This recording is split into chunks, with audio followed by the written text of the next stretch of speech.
বিগত দিনে 60 KG apple খেয়েছেন তার পিত্তথলি পাথর গলানোর জন্য, আলটিমেটলি কোনো রেজাল্ট হয়নি, তার ওজন কমে গেছে এবং ব্যথা তো ছিলই। আজকে দেখেন এই যে ল্যাপারোস্কোপির মাধ্যমে আমরা পিত্তথলির সার্জারিটা করলাম। তো এখানে আপনি দেখেন যে তার আপেলে কোনো পরিবর্তন করতে পারছে কিনা। দেখেন পাথর আছে না, ওটাও ছোট মিলিয়ে কিছু পাথর আছে। আলটিমেটলি তো আপনারাও বুঝেন যে আপেল যদি কেউ খায়, সেই আপেল মুখ দিয়ে চাবাচ্ছে, খাদ্যনালীতে যাচ্ছে, মলদার দিয়ে বের হয়ে যাচ্ছে, কিছুটা পুষ্টিগুণ পাচ্ছে। এর সাথে পাথরের কি সম্পর্ক আছে? সুপ্রিয় দর্শক মণ্ডলী, পিত্তথলি পাথরের চিকিৎসা নিয়ে আমাদের সমাজে অনেক ধরনের কুসংস্কার আছে, অপচিকিৎসা আছে, এবং দুর্ভাগ্যজনক হলেও আমরা সেই কুসংস্কার বা অপচিকিৎসাগুলো অনেক সময় বিশ্বাস করি।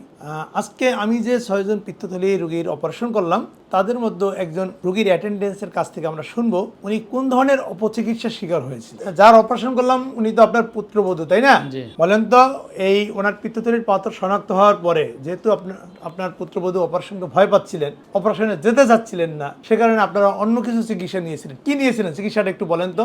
ওখানে আমরা আমেরিকান একটা হসপিটাল আছে, আচ্ছা, ওই হসপিটালে ডাক্তারের জন্য আমরা ডাক্তারের কাছে যখন যাই তখন উনি বললো যে এটা পাথর আপেল খাওয়াইলে পাথরটা গলে যাবে। কত কেজি আপেল খাওয়াইছেন? তাতে 55-60 কেজির মতো, 55 থেকে 60 কেজি আপেল খাওয়াইছে। তাতে দুদিন তো আবার ভাতও খায় নাই, একদিন ভাতও খায়নি, ওইটা শুধু আপেলই খায় রয়েছে।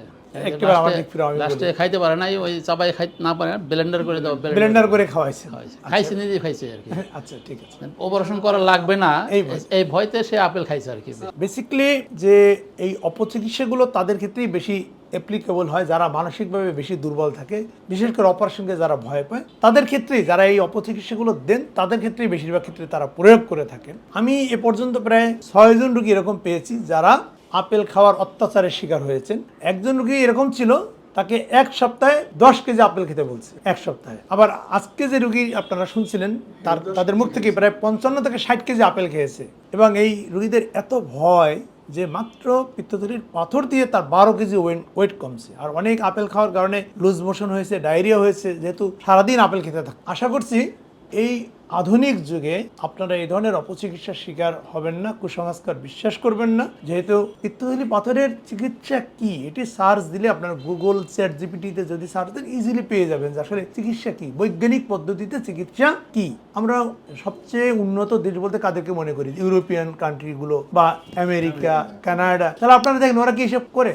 না, একবারে স্পষ্ট লেখা হচ্ছে যদি পিত্তথলিতে পাথর থাকে এবং সে কারণে যদি উপসর্গ থাকে, গোল্ড স্ট্যান্ডার্ড ট্রিটমেন্ট হলো ল্যাপারোস্কোপিক সার্জারি, অর্থাৎ ছিদ্র করে পিত্তথলিটা ফেলে দিতে হবে। এর আগে যেটা করা হতো যে পেট কেটে অপারেশন করা লাগতো, সেটা একটা কিছুটা হলো জটিল, যেহেতু হসপিটালে রোগীকে 7 দিন থাকা লাগতো, অনেক সময় ব্লাড দেওয়া লাগতো, ইনফেকশন হতো, ভবিষ্যতে হার্নিয়া হওয়ার সম্ভাবনা থাকে। বাট আমরা যে অপারেশনটা করলাম, এই যে দেখেন অপারেশন 7 থেকে 10 মিনিট করে আপনাদের রোগীর অপারেশন সময় লাগছে, 6 ঘন্টা পরে রোগী বাসায় যাবে। ভয় পাওয়ার কি? আমি অনেক সময় উদাহরণ দিতে গিয়ে এরকম বলি যে মেয়েরা যে নাক বা কান ফোড়ায়, ঠিক পিত্তথলি পাথরের সার্জারিটা ঠিক ওই রকমই একটা, এর বেশি কিছু নয়। সুতরাং আমার এই অ্যাটেন্ডেন্সদের কাছ থেকে আপনারা যে অভিজ্ঞতা অর্জন করলেন, এখান থেকে আশা করছি আপনাদের ভিতরে একটা বিশ্বাস আসবে যে আপনারা অপচিকিৎসায় নেবেন না। আসলে যদি পিত্তথলিতে পাথর থাকে এবং তার কারণে যদি উপসর্গ হয়, তার একমাত্র চিকিৎসা হচ্ছে ল্যাপারোস্কোপিক কোলেসিস্টেক্টমি, তার বিকল্প কোনো চিকিৎসা নেই। এ বাদে যত ধরনের চিকিৎসা সমাজে বলা হয় সব ভুয়া, ফেক, অপচিকিৎসা। আমি এমনও রোগী পেয়েছি যিনি 250 আল্ট্রাসাউন্ড করে করেছেন, 250, অর্থাৎ এত ভয় যে তিনি অপারেশনকে ভয় পান। কোনো একজন কবিরাজের কাছ থেকে ঔষধ নিতেন আর প্রতি সপ্তাহে একটা আল্ট্রাসোনোগ্রাম, যে আগে 20টা পাথর ছিল এখন কয়টা হয়েছে, হ্যাঁ, পাথরের সাইজ ছোট হয়েছে কিনা, এত ভয়। আসলে আমি যেটা বলছিলাম, যারা বেশি মানসিকভাবে ভীত তাদের উপরই এই অপচিকিৎসাগুলো বেশি প্রয়োগ হয়। আশা করছি আপনারা যারা শুনছেন এই ধরনের অপচিকিৎসার শিকার হবেন না।